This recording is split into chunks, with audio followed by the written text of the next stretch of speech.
We've lost our last two games 3-1, so today really is all about regaining that form, because if we don't regain the form, then what are we going to do? We're not going to get into the playoffs, clearly. And I'm going to get the episode number right today. It's episode 8 of Season 2. And furthermore, I'm wearing my pyjamas at 9:10 on a Saturday morning. Very regular for me, but we've got this stupid cold issue again. It's quite cold. And, you know, I thought, I don't really care. I'm going to wear my pyjamas, comfy and warm. That's all that matters. Anyway, episode 8, Season 2, roll the intro. Goes Pompey, Pompey, Pompey, you're the team. Pompey, Pompey, Pompey, Pompey, you're the cream. Pompey, you're the greatest, and we'll keep following you. We'll keep following Pompey, following the boys in blue. Hello everyone and welcome to episode 8 of Season 2 of the Portsmouth 7 Foot Match 2018. Today it's time for 2 games against Fleetwood Town and then finally Brentford. So 1 home and 1 away game. So in the last 2 games, as I said already, we've lost after the brilliant Norwich win against them at the top of the table. We lost to Preston 3-1. Josh Harrop scored within about 15 seconds and just completely took us by surprise. And I'm not even going to try. Is it Barcusen? I think he scored the second one, and then Adam Armstrong got a reply late on, but Daniel Johnson got a penalty and scored later anyway. Then it was the reverse really against Middlesbrough. Kye Naismith scored within the first minute as well. And then Ojo from Liverpool, who's on loan at Middlesbrough, had a reply.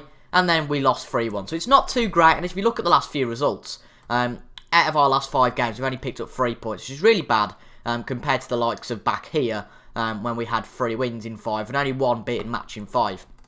So where that leaves us then, we're down in 12th. And we are actually 7 points away from the playoffs at the moment. Crucial thing is, though, it's Boxing Day and everyone else has played. We've got the late game. I don't quite understand why we've got the late game for, because it's not a massive game against Fleetwood. So if we can win this game, then we pretty much, well, we do. We move up to 9th. If we lose, it doesn't really make a difference. But there's something I want to show you before we get into this video. So let me just sort out OBS for a second. There we go. Brill. This is the spreadsheet I have made for all the players. I made it back in, well, not back in August, but August in game.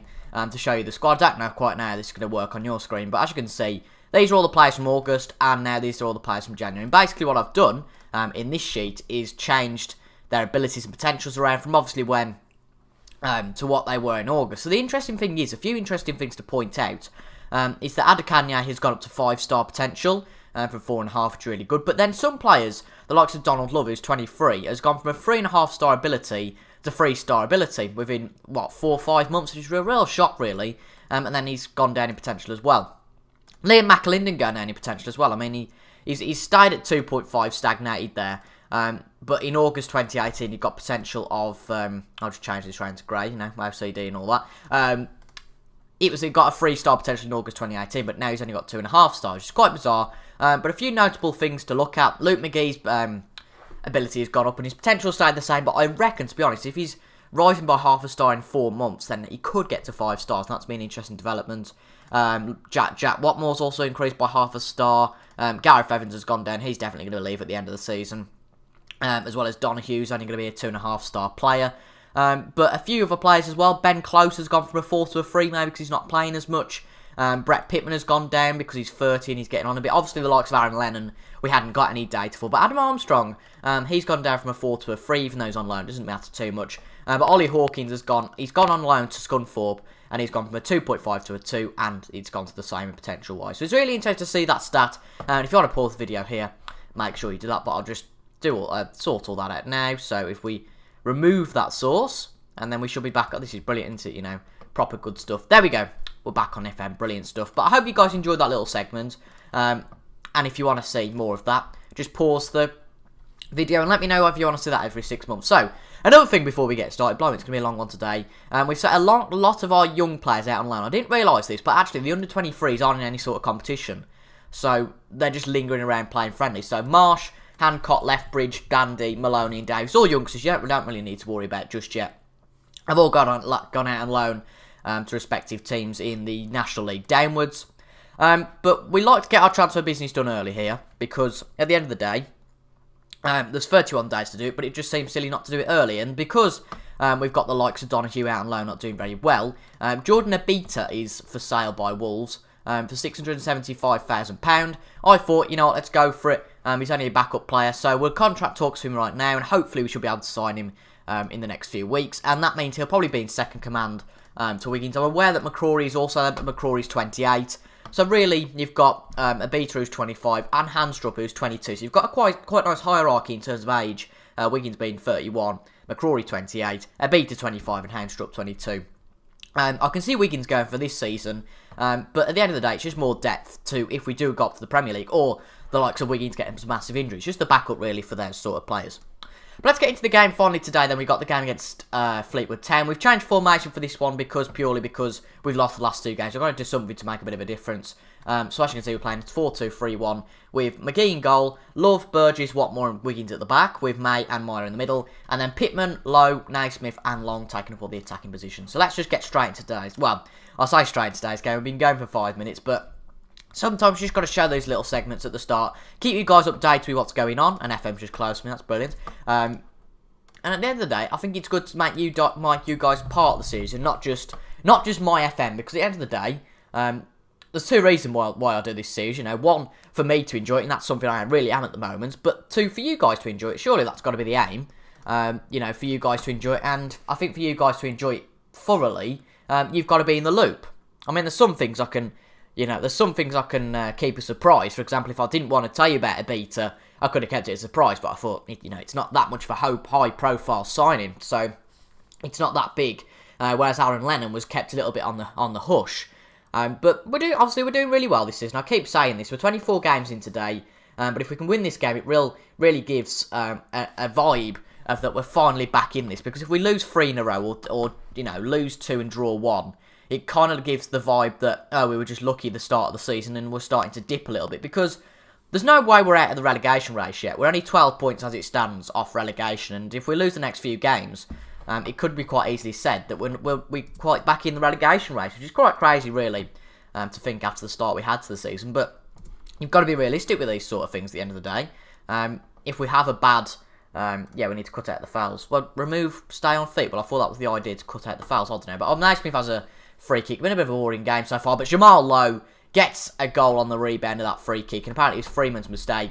But we are now up to 37 points. That puts us up to 9th. And really back in the race for the playoffs. I mean, hopefully, we can get back in the playoff race. But I'm not too worried about the playoffs. This season, as long as we avoid relegation, we can do anything. Secretly, I would love to go up this season. And I think that's the aspiration for any team in the Championship. But sometimes you just got to realise it might not be possible. We're 2-0 up against Fleetwood now. With both wingers scoring. Naismith scoring there. And he is actually on the thumbnail, if you guys can't remember who's on the thumbnail. I think I can't even remember who's on the thumbnail now. Got Pittman on the left, Naismith on the sort of like second left, and then it's Thompson, I want to say Watmore, and then McGee. So if you guys have ever wondered who's on that thumbnail, that is who was on that thumbnail. But the trouble I'm going to have with the thumbnail is that if we get into the sort of, wow, this is a fantastic game, by the way. Once we get into sort of next season or the season after, maybe, if players start to leave, and I'm like, oh god, I can't really put anyone on the thumbnail anymore because obviously you haven't got the renders of those players. But let's get back to the game. Our wingers are doing brilliantly, and we're beating Fleetwood 3-0 before half time.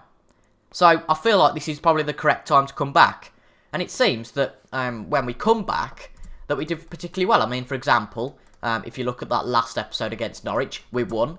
The succeeding 2 games, I should say, we lost. And now we're back on camera winning 3-0. Conspiracy theories will start to flood in, I'm sure. But anyway, Wiggins into the box for Lowe. Oh, he doesn't quite get to it. But if we can get another few goals, that really helps our goal difference. And helps the fact that we are actually the top scorers in the league by quite a bit. Already netting 50 goals within 24 games. Which is quite crazy, really, for a newly promoted club.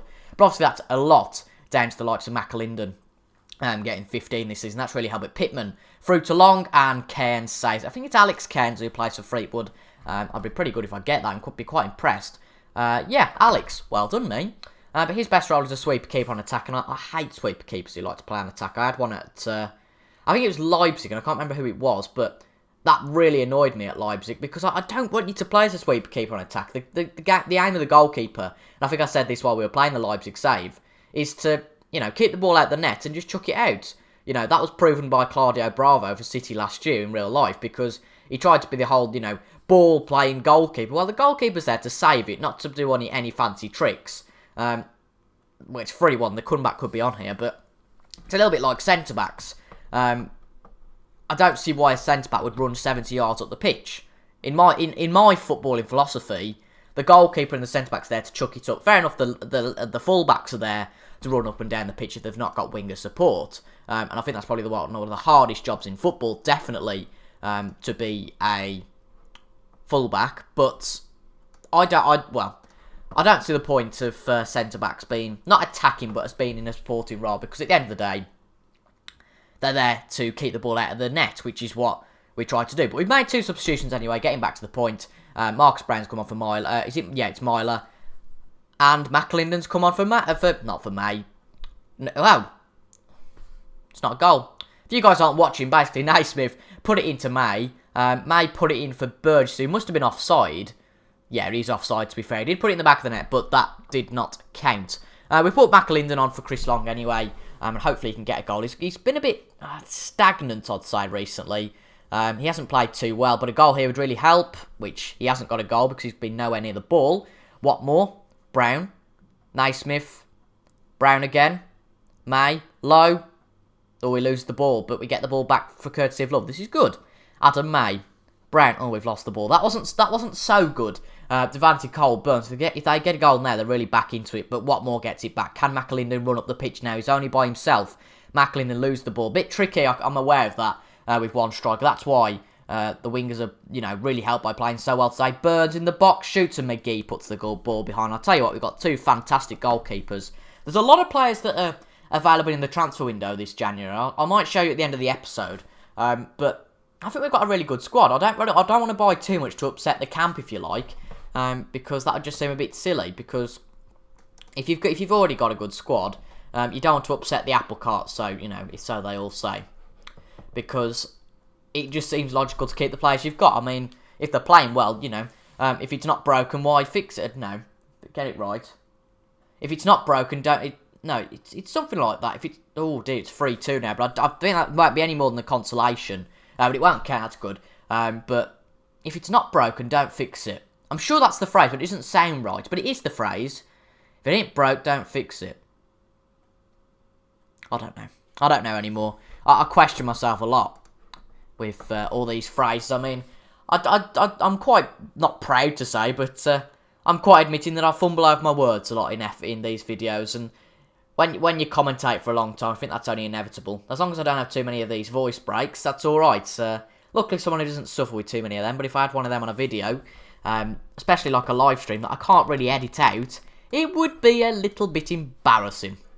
Tell you what's not embarrassing though. We've just come back and got a win against Fleetwood, and we're only 4 points outside the playoffs. So we've got a game against Brentford, who are where are Brentford? Where are Brentford? Brentford are in 15th.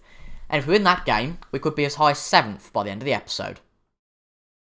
Quite a few changes then for the game against Brentford at Griffin Park today. Allsop's been moaning about not getting as much first team football as his counterpart, Luke McGee. And McGee's got 17 appearances and Allsop's got 11. So I don't really think I've done too bad in balancing the games for both of them. But apparently, I've had to put him as a loan. But I'm only conscious that I want to keep him because Luke McGee's wanted by Burnley and Stoke. Now, I want to keep McGee, but if someone comes in 5 or 10 million for him, I might be a little bit tempted. But we bring Allsop in as well as Thompson at centre-back, McCrory at left-back, and Close comes in for Myler, who's actually suspended, and then McAlinden comes in for Long up front. So hopefully we can get 2 wins out of 2 today, and as I said, that can bring us up to a maximum of 7th. We might well stay where we are, but at least it keeps up in the fight for promotion. I just really hope that McAlinden can get a goal today, because he seems to, I don't know, he's a little bit like Paul Glatzel in Captain Goodspeed's series, that he seems to, doesn't score for 5 games, let's say, and then scores a hat-trick completely out of the blue. And it's a really confusing concept, because it just doesn't go for form. I knew that would happen. It doesn't go for form at all, and that's not a good start, by the way, for Brentford to be leading here. But that's against the point. But McAlinden, I just hope he can get back to form, because he's had some really good start of the season form. I just hope that doesn't fade away, because he's a player that we really need. Anyway, Naismith into May. He shoots. What a finish that is from Adam May. Wow. We've got to watch that one on the highlight. That is a special goal from a special player. You don't save those, apparently. Right, Naismith put it, he didn't actually put it in, but May, one hit, 2 hit, bang. That wasn't too shabby at all. He held up the ball for a little while and then got it in the back of the net. If we can get another goal here, I'd be very pleased. But if they get another goal, I wouldn't be so pleased. Tiger Woods on the ball to Emilio. Emiliano, is that it? Blimey, he has a shot. And Macondes is his second name. He ain't going to score from there. And he certainly didn't anyway. But it's good for us to be back in the game. Norwich, actually, that's quite a big game. That's a massive game. I'm surprised that one's not being playing later, the Norwich and Wolves game. Because it's a top 2 bash. And if Norwich win today, then they start to pull away by 6 points. And, you know, the likes of Wolves and Middlesbrough might be a little bit worried. Because, obviously, there's only one spot that's going to be secure now to get promoted automatically. It's a little bit like us last season. Blackburn completely ran away with it. So there was only one spot. And we managed to get that, luckily. And Fleetwood are the team that came up with us. I completely forgot about that, saying that earlier on in the episode. But Fleetwood were the team, of course, that came up with us. Fleetwood coming in by the playoffs. And out of the 3, you know, us and Blackburn are in the top 10, with Fleetwood fighting for relegation. But we can't get too complacent at the end of the day. You know, we haven't saved ourselves from relegation. If we're here in 10 games' time, obviously the points, you know, multiplied to make it respective about 10 games' time. If we're in the top 10 in 10 games' time, then I would think, yes, we're probably more than likely to save ourselves from relegation. But I'm not going to rule it out yet whatsoever. I think we have to be realistic. But 33 put it through to McLinden, but he couldn't really do anything about it. He does struggle, I think, I'm sensing anyway. A bit like Long did last match, proven by the fact he didn't get any goals. And that really, him and Long, McLinden and Long, only really work well in the duo, I think. Because, I don't know, the defenders can quite easily target the one man. But we're not even at half-time yet. I thought we were at half-time, hence why I was going to make a substitution. And that's what we will do at half-time, because Brett Pitman's a little bit tight. So we will bring Chris Long on to see what him and McAlinder can do up front. Because I do genuinely think that those two players work better together, if you like. And teamwork makes the dream work, I suppose. So we'll bring Long on as a trequartista. And we will try McAlinden in an we'll try him in a target man position. See how that works out for him. That'll be quite interesting to see. Thompson, I mean, apparently he's a really good defender. Well, he doesn't play magnificently there, I think it's fair to say. But anyway, we're going to get into the second half. I know I keep doing this with my nose, but well, let's just gloss over that. I don't even know what I'm going to say now. Let's just focus. Right, we've got Ben Close on a box-to-box midfielder thing, and whoa, hold on. If there's a highlight here that's not skipping, there must be a goal. Oh God, Woods, Amalio. Is it Amalio? I'm probably saying really stupid, but Allsop saved that anyway, so that's good for us. 18 shots of Brentford have, but we could get one here. Burgess heads it from a Naismith free kick. But wow, what a turnaround that's been at Carrow Road, with Norwich losing the lead to Wolves, and it's now 2-1 Wolves. It means they're level on points at the top, and that really helps us out, because if we win, we're only 8 points off the top of the championship table, which at this stage is really impressive.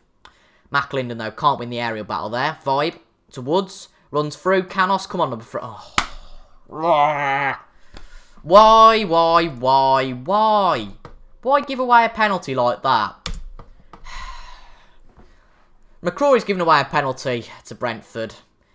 Dalhend steps up, but Allsop saves. That's good, but why give away a penalty? It's just the easiest chance that a team would have to score possible. Just don't slide in the box. Oh, it frustrates me, that does. But anyway, Allsop out. Hopefully we can avenge ourselves for that. McAlinden not playing well at all today so far. Khalifa through to Vibe. And that's poor from McCrory again. He's not playing well at all today. Allsop out to Long, though. To Naismith. End of the highlights. Some random ends to the highlights here. Only 36% of possession. We're being really dominated by Brentford here. I don't know. Yes, we're going to go attacking, because else we're not going to get the possession, basically. 20 minutes to go. We will bring Ben Close off. He seems very tired. Actually, no, we don't want to do that. We'll bring Ben Close off, not Adam May. And we will also bring McCrory off, because he's had a bit of a mare. I think it's fair to say the least. Put McAlinden on as an advanced forward we'll go for now, because McAlinden just doesn't seem to be playing well in any position today. But who knows, a late goal would certainly help him out. 15 minutes to go though here at, is it Griffin Park? Something like that Brentford play at? 10 minutes to go, I don't think anything's going to happen. Brentford definitely deserve to win the amount of shots they've had, but it doesn't look like they are going to win. Sheffield United beating Palace 2-0. They're doing particularly well, Sheffield United, this season.